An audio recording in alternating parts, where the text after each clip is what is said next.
Welcome to Road to Billions podcast, the mentality of an entrepreneur. With your host, Moise Bertrand. Hey, what's up, everybody? It is your host, Moise Bertrand, the Road to Billions podcast. And it's been an amazing journey, guys. I want to say thank you to everybody who's been listening, tuning in, and of course, supporting the podcast over these years, man. I've just been feeling thrilled and, of course, just ecstatic. You know what I'm saying? I've been feeling rich. I've been feeling wealthy. I've been feeling abundant. And these things are constantly happening in my life, and opportunities are constantly flowing into my life. So I want to say thank you for everybody who's been, like I said, supporting me over these last couple of years. Everything I teach, I give away. I don't try to hold on to no information. Just for the fact that when I wish I had someone telling me this real shit. You know what I'm saying? Hopefully this gets around the right group of people and they blow the podcast up. But for right now, you guys are getting the information that I'm giving you. This is raw and authentic. And I would love for one day for this podcast to just catch the ears and minds of others who are on the opposite end of the country and stuff like that, and that could use this information to help themselves in their own place of residence. You know what I'm saying?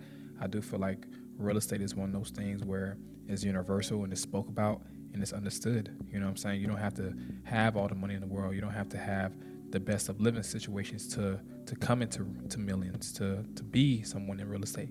You don't have to do it all. All you have to have is faith and perseverance, and I tell everybody that. And it starts with just being around the right people. So today I'm going to talk a little bit about Section 8, some strategies and stuff like that about, how to build Section 8 portfolios fast, and can you invest out of state with Section 8, and then is it smart? You know what I'm saying? So first and foremost, I want to talk a little bit about Section 8 in itself. So Section 8 is a home funding, a rental project, a rental fund that is put together by the government in order to help those in their eyes that own low income, you know what I'm saying, per year, per month, whatever they want to call it, low income. And their whole thing is now, since Trump is in presidency, but before, people didn't really have a time frame on Section 8. It was, every year they could renew. This is pretty much government-backed taxpayer funds that is used to help people, to find properties, and they don't have to pay little to nothing at the end of the day to the actual homeowner or the landlord. And people are able to find apartments, homes, mobile homes, anything that falls under Section 8 statutes as a, something that passes a requirement as an actual home. Affordable housing, of course, will be on the list of places people could rent from assets. So what happens over time is people end up getting comfortable and they stay on Section 8 for how many years or whatever, and nothing happens to the landlord because we work directly with Section 8. And this is why I tell people all the time, Section 8 is great for people who want to get into real estate, and it's also great for people who don't want to really deal with much, right? Chasing after tenants, doing all that back end work. It's more something that's more sustainable, it's consistent, and obviously you're going to get your bang for your buck for it. But how do you build up a portfolio using Section 8 properties, right? So if you guys haven't already, I dropped numerous podcasts around the BRRRR strategy. And pretty much a recap of the BRRRR strategy is you want to make sure you buy, right? When you're buying 70% below the ARV, right? And then you want to make sure you renovate, because that's one of the biggest things that people forget about the BRRRR strategy. You can't buy a property that's already been cleaned up, that's already been renovated. It won't work. You have to buy a distressed property 70% below ARV, which is your comparables, and then you're going to go ahead and renovate the property, and then let's say you put $40,000, $50,000 to it, so that's a really good number. Obviously, you get it rented out, and right when you get rented out, you have an opportunity to do a cash-out refinance or just do a rate and term. Cash-out refinance means after you have a tenant in there, some lenders let you have tenants in there, some lenders don't care if you have tenants in there or not. They'll do an appraisal on the property, and then they'll give you an evaluation based off the new value amount, because you obviously fixed up the house is a new value. And you can loan against this, meaning you can pull money out this loan and then go fund your other deal. So sorry about that, you guys. I just came off this cold and I still got lingering mucus and shit like that. So if you hear me cough a few times, I don't want to blur it out, but this is the realness. But at the end of the day, like I said, you want to take these properties and you want to go ahead and pull the equity out that this new lender is giving you. hey, you bought this property for 150, it's worth 300,000 now, right? 150,000, they probably give you 70% of that 300,000. So, you know, you take whatever they giving you, you pay off your old loan, which is the 150, and then whatever's left, that's for you, right? So now you take this property and you hold on to it, and you have a Section 8 tenant in there, or you have a regular tenant in there. But with Section 8 tenants in there, it doesn't affect your loan or not. But I'm gonna give you guys the real later down the line about why this could be a little iffy if you do it the wrong way. So let's just say now you already have the property rented, right? You have the property rented.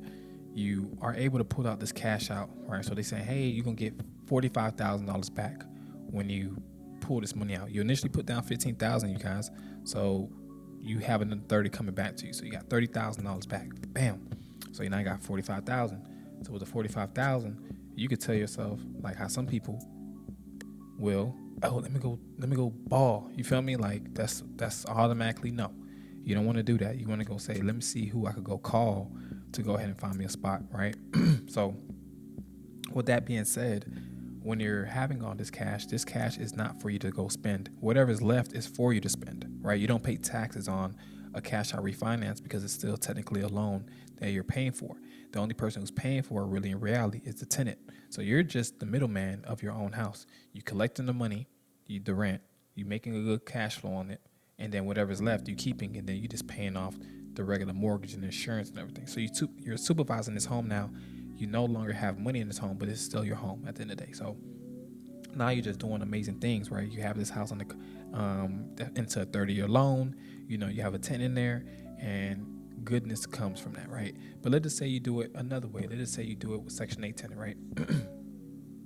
So with a Section 8 tenant, it's kind of hard because when you have a Section 8 tenant in there, and I'm just keeping this as brief and frank as possible, not everybody has the same living conditions, right? You might see some things when you walk into these people's homes, and it's kind of, you know, sad to look at, right? You might have things that may not be as normal in a sense, you know what I'm saying, to have and is in their home. But nonetheless, these are great people. At the end of the day, they're still people that just have a different way of living. But the appraisals will come in and see this, right? And now they're baffled. They're looking at this home like, even though you probably put so much money into this home, right? The paint, the lights, the flooring, all that good stuff. But it's not about how the home looks. It's about who's in the home at this point of the time. If you catch my drift, you guys. So the appraiser will come in, and obviously they'll be like, and then they'll just, in my opinion, and I believe this is wholeheartedly true, will lower the value of the home. So you thinking that this home was going to be worth $300,000, and it should be, and it is, if somebody else was living in there, or if it was empty.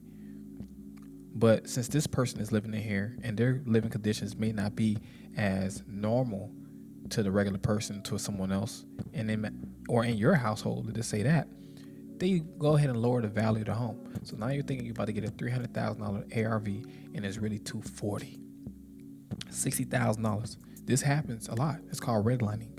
You redline the property, and now this property is deemed C. You know, it's a C neighborhood. It's a D class. Now it's horrible. You know what I'm saying? The person living in it, they're trying to call them nasty in a sense. You know what I'm saying? And I'm looking at this like, wow, why would you guys take our hard-earned money and just say this property is not worth what it is because the person you have living in there, or we have living in there, isn't suitable in your eyes for this property, or this person should be able to afford this property if you really put this amount of money in. And I feel like that's bullshit. You know what I'm saying? I feel like everybody should have a good way of living despite how much money you make. You should have running water, clean AC, you know, nice lights, nice paint, nice baseboards, nice flooring, things that make you feel human. I shouldn't go half on a renovation job and bullshit it and then have somebody come in there and expect them to be living life. You know what I'm saying? I'm not going to do half the floors and leave the rest of the floors I was already in the house in there, and the paint's halfway. You know, all this bullshit that people try to get away with. You can't get away with this in real estate.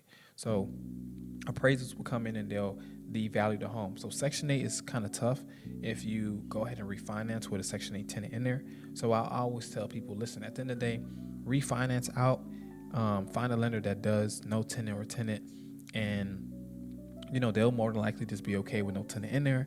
refinance out, then move a Section 8 tenant in there. You know what I'm saying? Because once they see that, they could probably really drop down your value of your property. But let's just say, you have no Section 8 tenant in there until after you refinance, right? So initially I told you guys $45,000 is what you'll be getting back. So you'll take this money and you'll go buy more properties. And I tell people, stay within your budget. Don't be out here trying to go crazy and you can't afford the house because you still have carrying costs, right? You still have mortgage to take care of every month and maintenance. So you want to buy something that's more up your alley. You have $45,000, automatically do 20% of that, of a purchase price. You're trying to get 80,000, 90,000, 100,000. You know how much money you got to put down now. Take that away from the 45,000, and you want to hold on to at least 30% of whatever's left. You know what I'm saying? You want to hold on to that, and the rest you could just do what you want to do with it. But at the end of the day, you want to make sure you keep doing the same process over and over and over again. It's the BRRRR strategy, right? Buy, renovate, buy, renovate, rent, and then refinance out, then repeat. So you want to do these things over and over and over again. It's just like washing, you know what I'm saying? You don't want to overdo it. You don't want to underdo it. So you just want to buy properties that fit this criteria, you know what I'm saying? Like I told you guys before, 70% of the ARV, you want to buy it at that price and make sure you have the down payment for that. And then when you go ahead and renovate these properties, don't half-ass it, you know what I'm saying? Keep a list of everything you're doing. And then when you're showing the appraisal this, they're seeing the actual work. They have a list of actual work, and now they can give you a real reasonable ARV. You take whatever they're giving you, the lender, from this appraisal value, and you pull out that equity from that loan, and they go buy more properties, so forth and so forth. If you do this right, you know what I'm saying, you will be able to scale up 5-10 properties in 2-3 years. And it's really easy, you know what I'm saying? You start to just get a lot of workload, but then you start doing multifamily, then you start doing development. So that's different, you know what I'm saying? You have different type of working around that. But you want to work your way up through the BRRRR strategy. That's the only way you're going to be able to really do this shit and keep your properties without having to reset your portfolio every year or every few months, right? Another thing is, I'm sorry, you guys, I had a thought that was going through my mind. Another thing is when you do out of state investing, you guys, for Section 8, that's tough, man. That's fucking tough because luckily, I was able to build a rapport with everybody in the neighborhood, and I was able to create great connections and relationships with people. So people could watch over my homes, and, we have that type of bond. But if you're investing from out of state and you want to do Section 8, I'll tell you this, it ain't going to work out for you too good how you think it is. Because for one, they're real strict about inspections, right? So for one, you're already investing out of state. So you don't even know if the standards of your living or the renovations you have is actually code efficient. You got to really make sure it is code efficient, because if you don't, Section 8 is going to run you through the ringer. You know what I'm saying? Because you can't get no tenant in there, nothing in there without them passing you for that inspection, and no payment is going to come through. Even though you already been approved by them, yes, you showed them that you own the home, all that good stuff, and tenants are calling you. It doesn't matter if the house is not passed in Section 8 eyes by the by the Section 8 inspector, you're done. You know what I'm saying? And doing this out of state could be extremely difficult, because I'm going to tell you a few things that's going to pop up. Unnecessary work from the handyman or general contractors. Now you're spending an arm and a leg. You know what I'm saying? You already used your renovation draw, but now you already done with the refinance, all that good stuff. Maybe you're not even done with the refinance yet. So this is still money you're spending every month, right? So you're spending your hard-earned money to go on a Section 8 landlord list to only be met with more bills. You know what I'm saying? Renovation bills. They might be like, hey, these floorboards are uneven. You need to do the floors over. That might be a $3,000-$4,000 job. And they going to tell you, do you want to be on Section 8 or not? Oh, you need to get these ceilings, man, done over because it's looking like it's leaking moisture, or check the roof. We can't pass you. This is a health hazard. Boom. That's another couple thousand dollar job right there. You even have things as the stairwell, right? When it's 4 or more steps, you got to have railings, and these railings have to be able to end and start somewhere. It can't be half railing. You know what I'm saying? If you have a balcony, you got to obviously, if it's above, I think 36 inches off the ground or 65 inches off the ground and like 70 inches wide or something like that, it has to have a railing around it. The cabinets got to have a doorknob on every cabinet door, even though if it's not one that even works, it still has to have one. And this is a lot, it's a lot. So these are things you might be able to get away with a real tenant that might be like, hey, I'm missing these things, and they still gonna pay you rent, right? Or you could just have a handyman come out there and do it in the next week or so. But Section 8, they're gonna tell you, hey, we still got to come back out there a second time to check out this inspection list that you just told us you did. And if our inspector says that is no good, we got to go ahead and put you back on the inspection list, a re-inspection list. And now you're losing time and money, you guys. So now you're out of state and you're looking for somebody to really do this stuff for you, right? But this person might be charging you $7, $8, $10,000 because they know you're not in the state. They're going to get you. Oh yeah, they're going to get you. You haven't built a rapport up. You don't know nobody in the area that can say, no, I got a guy. I know a guy. Your realtor is supposed to be putting you up on that. Just to let you guys know.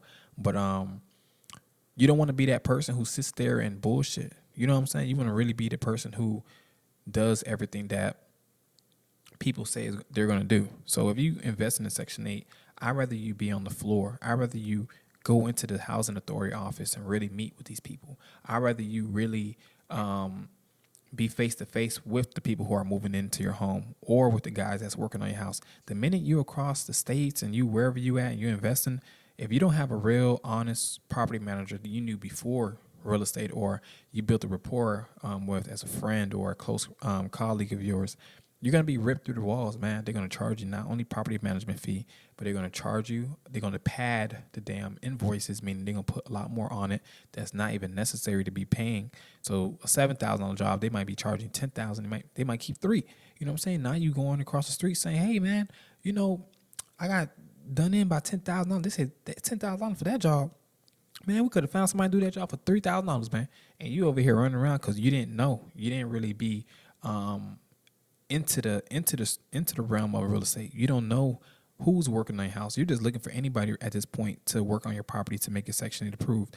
And when people see that you're desperate, when people know you're not around, when people know you don't know shit about what you got going on or about what they have going on, it's room for deception, right? It's room for so much bullshit that take place.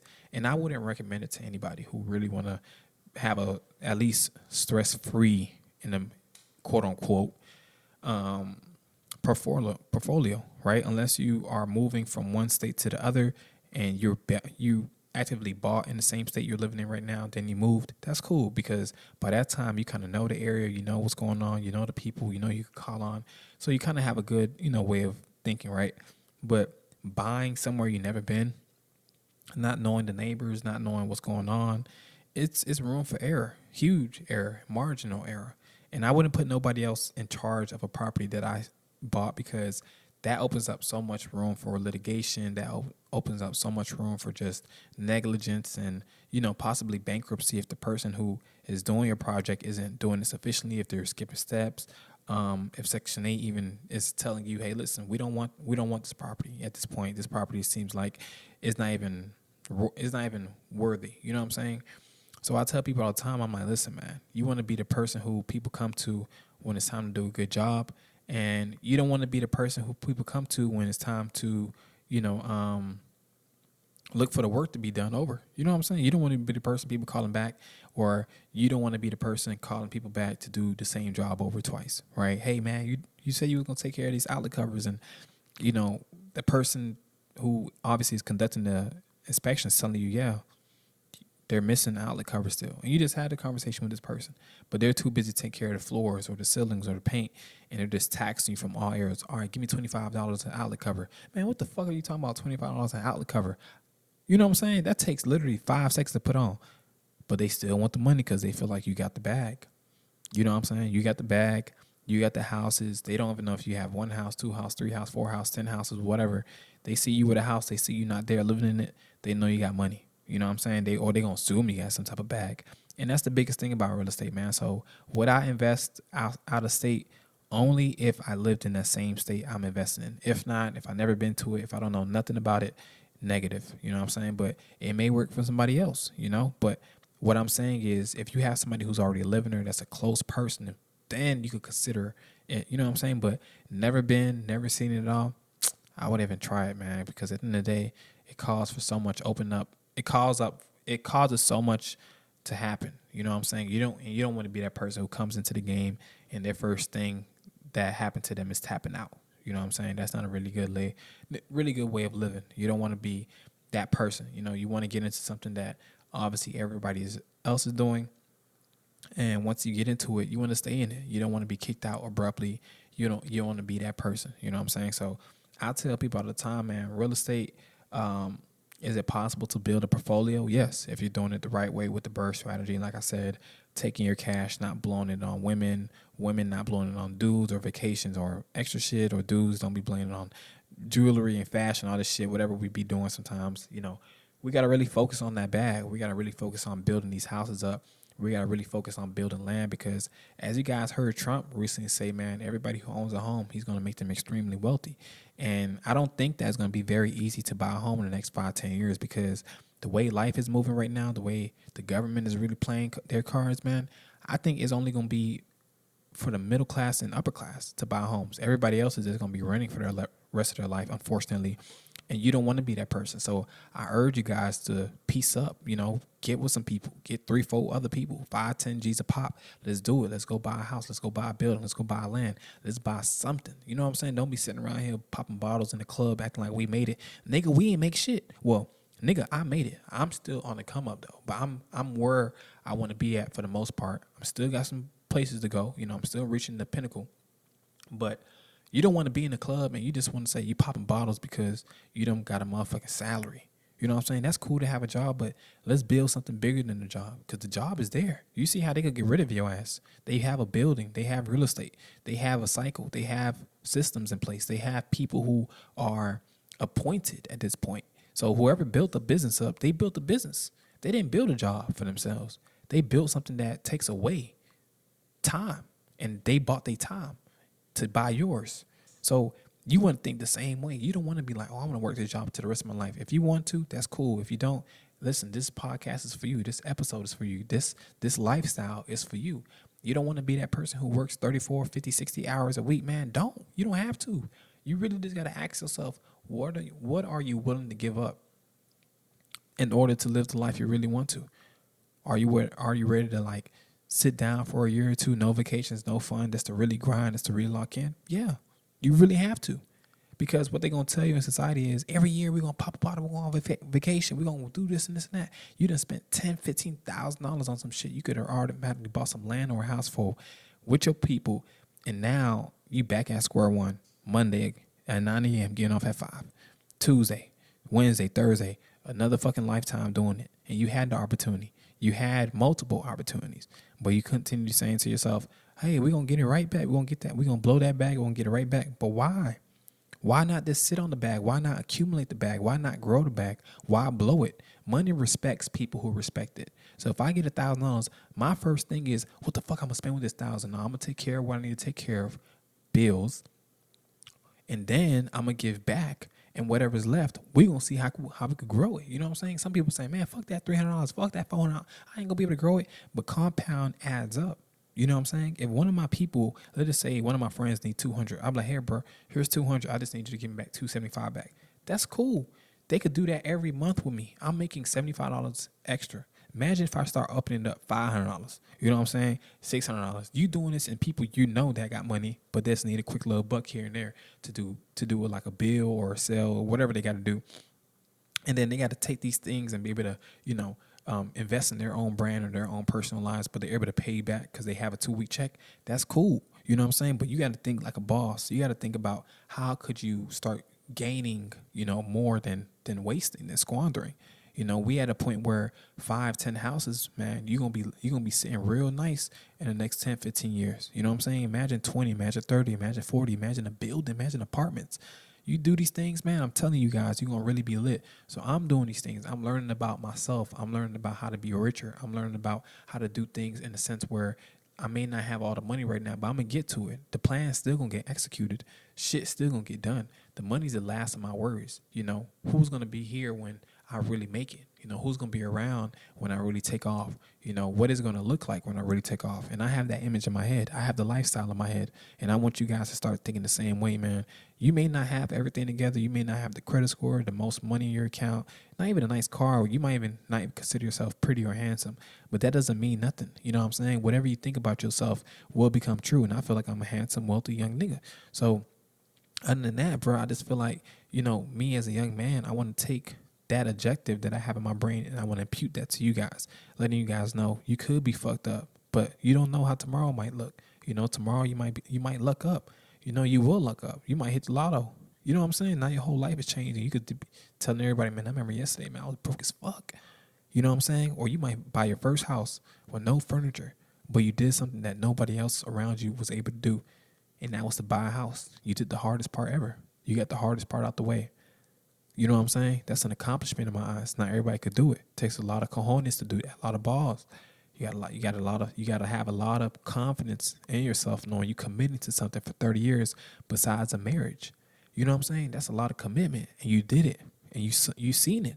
You did yourself the big one. So what I tell people is take the same thing that you do in life. If you was in college for 4 years and you didn't make nothing out of it, that's cool. Let's go ahead and rock out. Let's go ahead and find something for you to really pursue. You know what I'm saying? And I tell people all the time, man, I'm 28, bro. I don't got to figure it out. You know what I'm saying? People talk to me. They say, man, you know a lot of shit. I know a lot of shit because I went through a lot of shit. You know what I'm saying? And that's not me being funny. That's not me glorifying whatever I came from or whatever happened in the past. All I tell people is, man, once you learn, you do better. You know what I'm saying? And if you don't learn from your mistakes, you're a fool. And I tell people all the time, man, a fool dies so many times because they don't understand that themselves are the one that's killing themselves. You killing yourself every day. So once again, man, I appreciate you guys for listening to Road to Billions podcast. Like I tell you guys before, it is possible to build a portfolio through Section 8.